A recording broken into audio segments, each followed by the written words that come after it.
สบายดีนะวิดีโอนี้อาจารย์จะมาสอนเกี่ยวกับการแก้อสมผลนะส่วนหลายนะนักเรียนอาจจะบ่ฮู้ว่าอสมผลนี้จะแก้อย่างไรเนาะวิธีเอาใจผลของมันเนาะเรื่องแก้นี่ธรรมดาเนาะแต่ว่าวิธีเอาใจผลของมันเนาะ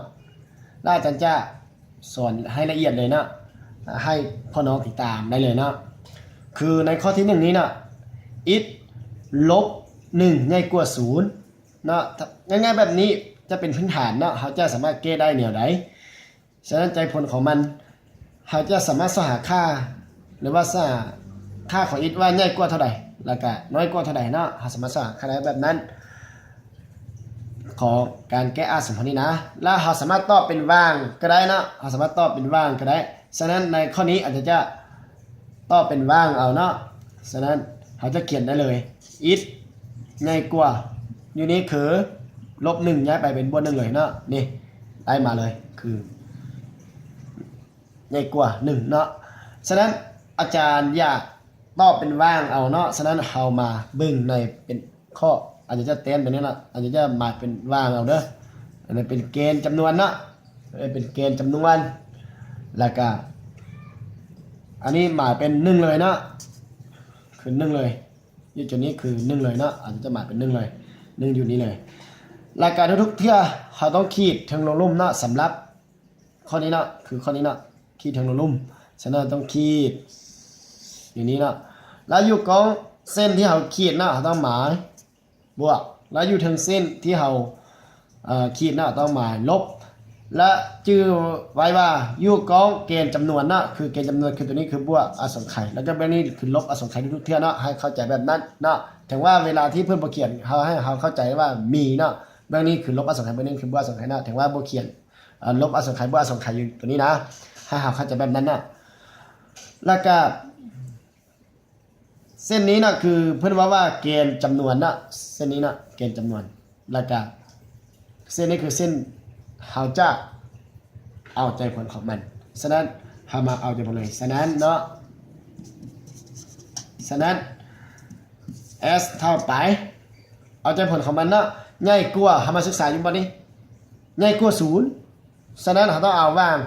บวกเนาะถ้าว่าเครื่องหมายตัวนี้น้อยกว่า0เขาต้องตอบเอาว่างลบให้เข้าใจแบบนั้นง่ายๆเนาะแล้วก็ it ง่ายกว่า1ฉะนั้นนับเต1ไปเลยเนาะฉะนั้น1ก็บ่เอาเนาะปีน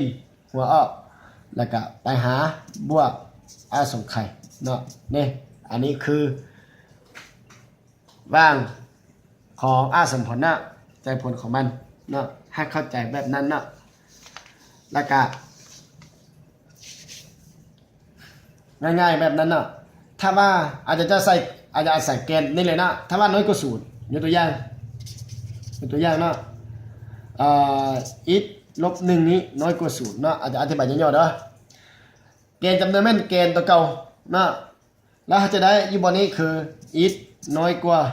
1ฉะนั้นพาไปเอาเกณฑ์จำนวนของมันเนาะเอาไปเอาเกณฑ์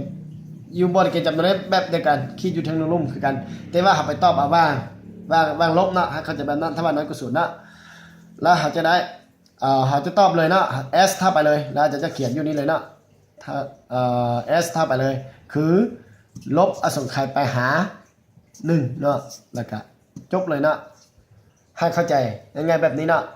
อันนี้คือ s เท่าไปเนาะให้เข้าใจแบบนี้เนาะอันนี้คือใจผลของการยกตัวอย่างอาจารย์อธิบายเป็นพิเศษเนาะอยู่นี้เนาะมันง่ายๆจะสิแล้วต่อไปข้อที่2เนาะอาจจะมาแก้ข้อที่2นะ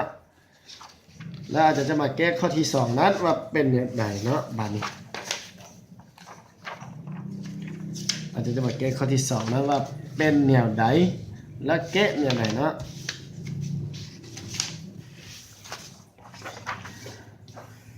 ข้อที่2อาจจะมายกตัวอย่างอีก1ข้อคือข้อต่อไปนี้เนาะคือข้อต่อไปนี้เป็นข้อที่2it ลบ1สูตรคูณให้ it บวกให้2แล้วก็ง่ายกว่า0น้อยกว่า0ก็บ่เกี่ยวเนาะเครื่องหมายตัวนี้บ่เกี่ยวมันง่ายๆสำคัญที่สุดแม่นทำมาเอา เกณฑ์จำนวนแล้วก็เอาว่างของมันนะ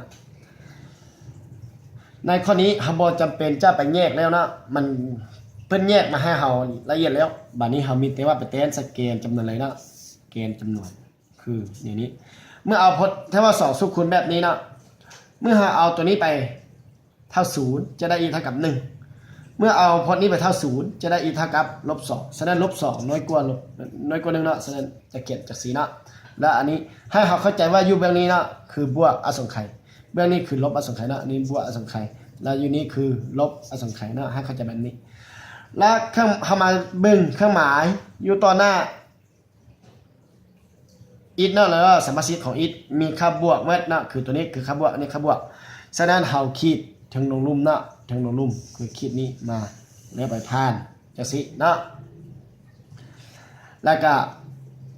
เครื่องหมายอยู่กองเส้นที่เฮาขีดแม่นหมายบวกเนาะอยู่กองเส้นที่เฮาขีดหมายบวกแล้วก็อยู่ทางเส้นที่เฮาขีดหมายลบแต่ว่าอยู่กองของเกณฑ์จำนวนเนาะอันหมายเครื่องหมายตัวนี้เส้นตัวนี้เป็นเกณฑ์จำนวนนะให้เข้าใจแบบนั้นแล้วบัดนี้เฮามาตอบเอาใจผลนะเฮามาเบิ่งอยู่นี้คือเครื่องหมายใหญ่กว่านะเครื่องหมายใหญ่กว่านี้เครื่องหมายใหญ่กว่านี่เฮาตอบเอาวางบวกนะฉะนั้นต้องแม่นลบอสงไขยหา-2แล้วก็1ไปหาบวกอสงไขยนะวางบวกนะแล้วก็ถ้าว่าน้อยกว่า0เนี่ยครับไปตอบอยู่-2หา1เลยนะง่ายๆนะแล้วบัดนี้เฮามาเอาใจผลฉะนั้นเนาะในข้อนี้เนาะฉะนั้น s เนาะ s เท่าไปs เท่าไปใจผลในข้อนี้เนาะคือใหญ่กว่า0เนาะสมมุติตัวนี้ใหญ่กว่า0ฉะนั้นเฮาจะตอบเลยคือลบอสงไขยไปหา-2เนาะแล้วก็โฮมใส่โฮมไปใส่เนาะโฮมไปใส่วางบวกคือบางนี้อีกเนาะคือ1เนาะแล้วก็ไปหาบวกอสงไขยแล้วก็เปิดออกเนาะนี่ง่ายๆจังสินะง่ายเนาะสำหรับในการแก้อสมผลนะวิธีเอาใจผลของมันถ้าว่าน้อยกว่า0นะอาจจะอธิบายเต็มอีกเนาะถ้าว่าน้อยกว่า0ถ้าว่าเครื่องหมายน้อยกว่า0แบบนี้นะเครื่องหมายน้อยกว่า0แบบนี้นะสำหรับถ้าว่าตัวนี้นะน้อยกว่า0แบบนี้นะน้อยกว่า0แบบนี้เราสามารถเขียนได้เลยเขาจะไปตอบยูบอลเบื้องลบยูบอลเนี่ยว่างลบนี้เท่านั้นนะจะได้ s เท่าไป2บ่เอาเนาะ-2บ่เอาเนาะไปหา1เลยเนาะนี่ง่ายๆจังสิเท่านั้นเนาะถ้าว่าน้อยกว่า0เด้อเราจะตอบง่ายๆแบบนี้เลยแต่ว่าเครื่องหมายตัวนี้คือใหญ่กว่า0ฉะนั้นเราตอบตัวถึงแต่ว่าตัวนี้นะน้อยกว่า0ถ้าว่าตัวนี้นะน้อยกว่า0เขาจะตอบตัวนี้เลยเนาะให้เข้าใจเป็นนั้นเกณฑ์จำนวนแม่ตัวเดียวกันเลยเนาะให้เข้าใจง่ายๆแบบนั้นเนาะในข้อต่อไปคือข้อที่3ข้อต่อไปคือข้อที่3ฉะนั้นข้อต่อไปเป็นข้อที่3นั้นให้พ่อน้องมาเบิ่งนำกันเลยเนาะ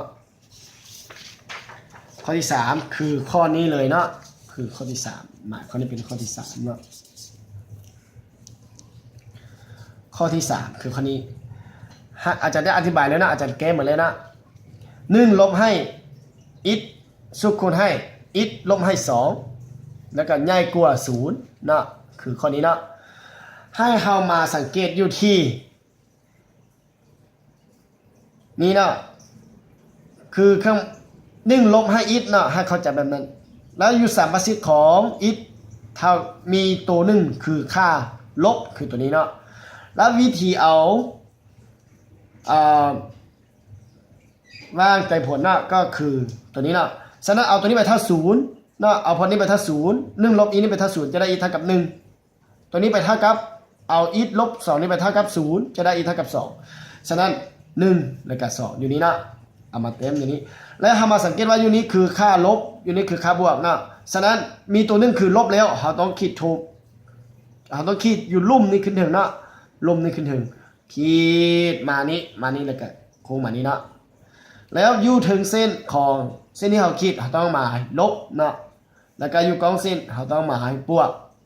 ที่เราขีดนะแล้วก็อยู่ถึงของแกนจำนวนหมายบวกอยู่ลุ่มของแกนจำนวนหมาย ลบให้เข้าใจแบบนั้นมีอยู่2คำเว้าเนาะแล้วก็ในข้อนี้คือ it ใหญ่กว่า0เนาะ it ใหญ่กว่า0ฉะนั้นเราไปตอบเอาบ้างบวกคือ1ไปหา2อย่างเดียวเนาะคือฉะนั้นเราจะได้ it ในว่าง1หรือว่าฉะนั้น s หรือว่าว่างใจผลก็คือ1ไปหา2เท่านั้นเนาะสำหรับในข้อนี้เลยเนาะง่ายๆแบบนี้ถ้าว่ามีเครื่องหมายลบตัว1แบบนี้นะเราต้องพยายามคิดลุ่มนี้ขึ้นถึงเนาะแล้วก็คงกลับมาไปตามใจผลของแต่ละสมผลเนาะบางทีอาจจะมีอยู่3สูตรคูณ4สูตรคูณก็บ่เกี่ยวคิดไปจนสุดเนาะสุดอยู่ที่ใดเอาที่นั่นเนาะแล้วอีกอาจจะอธิบายเสริมอีกถ้าว่ามีเครื่องหมายน้อยกว่า0เนาะสำหรับตัวนี้นะถ้าว่ามีเครื่องหมายน้อยกว่า0คือนี้เนาะเราสามารถตอบเอาบ้างลบเลยเนาะใส่เบิ่งเกณฑ์จำนวนนี้ตอบเลยบ้างลบเลยฉะนั้นจะได้ s เท่าไปเนาะน้อยกว่า0เด้อถ้าน้อยกว่า0จะได้ s นี่ตอบวางลบนะวางลบก็คือลบอสงไขยเนาะไปหา1เนาะฉะนั้นจะได้ลบอสงไขยไปหา1แล้วก็โฮมใส่2ไปหาบวกอสงไขยให้เข้าใจง่ายๆแบบนี้นะนี่ง่ายบอเนาะง่ายที่สุดเลยให้เข้าใจแบบนั้นหัวใจคณิตศาสตร์อยู่เสมอเนาะเป็นต้องมีการคิดไล่ทุกอย่างฉะนั้นและต้องมีการวิเคราะห์อย่างละเอียดเนาะอันนี้คืออาจารย์อธิบายให้ชัดแจ้งละเอียดเนาะที่สุดเลยสำหรับน้องใดเนาะข้องคาใจสามารถถามได้เลยเนาะในข้อต่อไปเขาจะมาแก้ข้อที่4เนาะเขาจะมาแก้ข้อที่4เบื้องอีก1ข้อเนาะเป็นข้อสุดท้ายสำหรับวิดีโอนี้เนาะฉะนั้นในข้อนี้เป็นจังซี่บัดนี้นะในข้อนี้เป็นจังซี่มีตัวนี้เนาะข้อที่4นี้ it ลบ1ทั้งหมดกำลัง2แล้วก็สุขคูณให้ it บวก2น้อยกว่า0เนาะเครื่องหมายตัวนี้เฮาบ่เกี่ยวดีนี้นะเฮาไปเกี่ยวอยู่ที่เกณฑ์จำนวนก่อนเกณฑ์จำนวนจะเป็นจังซี่เมื่อเอาตัวนี้ไปเท่า0จะเท่ากับ1เอาตัวนี้ไปเท่า0เนาะพอนี้ไปเท่า0จะได้เท่ากับ-2ฉะนั้น-2อยู่นี้แล้วก็1อยู่นี้แล้วก็เฮามาสังเกตบัดนี้นะเฮามาสังเกตนะเฮามาสังเกตอยู่นี่เมื่อตัวนี้นะมีกำลัง2เนาะแปลว่ามีอยู่2ตัวแต่ว่าค่ามีแต่2ค่าเนาะกำลัง2นี่มีความหมายว่ามีอยู่2ค่าแต่ว่าอยู่นี่เพียงแต่ได้แต่2ค่าเนาะแล้วบัดนี้เฮามาเบิ่ง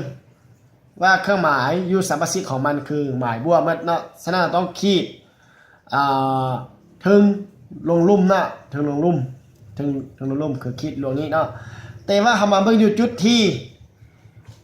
it ลบ1นี่มีกำลัง2ฉะนั้นเฮาขีดถึงลงลุ่มมาห้องบนนี้เนาะเฮาจะบ่ผ่านอยู่จุดนี้เนาะเฮาจะขึ้นกับถึงเนาะแกคงไปถึงอีกนึงไปถึงอีกเนาะมีแต่มาติดใส่เกณฑ์เนาะแล้วก็มาหาอยู่ที่2อยู่ที่-2นะมาหาอยู่ที่-2 -2,000เลยให้เข้าใจแบบนี้นะเพราะเป็นอย่างตัวนี้บ่ผ่านมานี่เลยคงไปทางนี้ย้อนว่ามีกำลัง2ตัวนึงอยู่นี้นะมีกำลัง2ฉะนั้นเขาจะบ่ผ่านถ้าว่ากำลัง3พันเลยนะถ้าว่ากำลัง3นี่จะผ่านมานี้ไปนี่เลยเนาะแต่ว่ากำลัง2หรือว่ากำลังคู่เนาะเขาต้องกำลัง2กำลัง4กำลัง6แบบนี้นะเขาต้องมาคงแบบนี้เนาะบ่ได้ผ่านเนาะบ่ได้ผ่านเกณฑ์จำนวนมีแต่มาติดเนาะถ้าว่ากำลังคลิกเนาะเขาสามารถ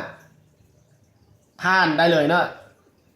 ผ่านแบบนี้ได้เลยเนาะให้เข้าใจแบบนั้นฉะนั้นในข้อนี้เครื่องหมายบวกอยู่นี้แล้วก็ลบอยู่นี้ให้เข้าใจแบบนั้นเนาะและให้เราเข้าใจว่าอยู่เกณฑ์จำนวนนี้เบื้องนี้คือเบื้องบวกอสงไขยเบื้องนี้คือเบื้องลบอสงไขยเนาะแล้วอยู่เครื่องหมายตัวนี้เรามาสังเกตเบิ่งเพื่อนว่าอสมผลนี้น้อยกว่า0เนาะน้อยกว่า0ฉะนั้นเราไปตอบเอาว่างลบเนาะน้อยกว่า0เนาะอันนี้คือบวกอันนี้คือบวกแล้วไปตอบเอาว่างลบฉะนั้นเนาะฉะนั้น ฉะนั้น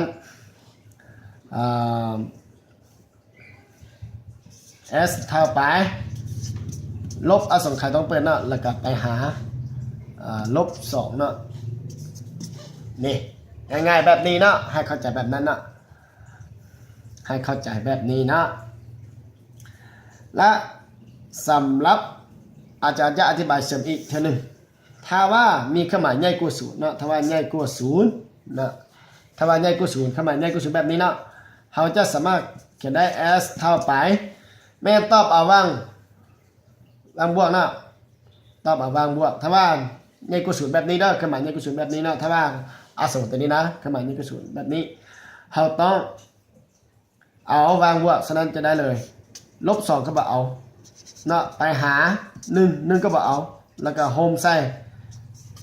1ไปหาบวกอสงไขยย้อนอย่าง1บ่เอาย้อนว่าบ่มีเครื่องหมายเกือบเท่าเนาะเมื่อเอา1นี่ไปแทนใส่แล้วจะเท่ากับ0แปลว่า0ใหญ่กว่า0นี่มันบ่ถึกเนาะให้เข้าใจแบบนั้นเนาะนี่ก็มีแต่สำนี้เนาะง่ายที่สุดเลยเนาะสำหรับการแก้อสมผลเนาะให้พี่น้องจำแนกอย่างละเอียดเนาะให้พี่น้องจำแนกอย่างละเอียดถ้าว่าข้อที่เป็นข้อที่5เนาะถ้าว่าx ลบ1แล้วก็ทั้งหมดกำลัง2แล้วก็2ลบให้ x แบบนี้เนาะน้อยกว่าหรือว่าใหญ่กว่าก็บ่เกี่ยวน้อยกว่า0คือเก่าเนาะถ้าว่า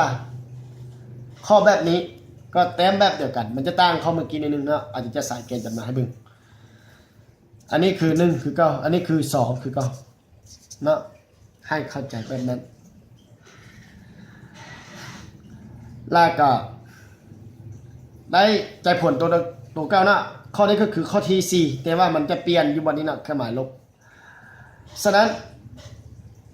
เราจะมาเบิ่งถ้าว่ามีหมายลบ1ตัวคือแบบนี้แล้วเราต้องขีดลุ่มขึ้นถึงลุ่มขึ้นถึงเนาะเขาจะไปขีดอยู่ลุ่มนี้ขึ้นถึงฉะนั้นคือจุดนี้คือ2ผ่านไปเลยผ่านจุดนี้ไปเลยเนาะแล้วโค้งกลับมาแต่ว่าจุดนี้คือมีกำลัง2ฉะนั้นบ่ผ่านกลับคืนไปถึงเนาะแล้วตัวนี้เครื่องหมายลบบวกแบบนี้นะให้เข้าใจแบบนี้นะแล้วบัดนี้เรามาเอาใจผลฉะนั้นนะเรามาเอาใจผล s เท่าไป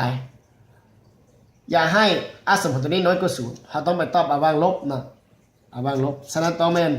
2ไปหาบวกอสงไขยเพราะว่าอยู่เบื้องวางลบนะคือเบื้องนี้เนาะทางนี้คือบวกอสงไขยเนาะให้เข้าใจง่ายๆแบบนั้นถ้าว่าใหญ่กว่า0เนี่ยเราไปตอบเอาวางบวกนะใหญ่กว่า0เราไปตอบเอาวางบวกให้เข้าใจแบบนั้นคือข้อที่4นี่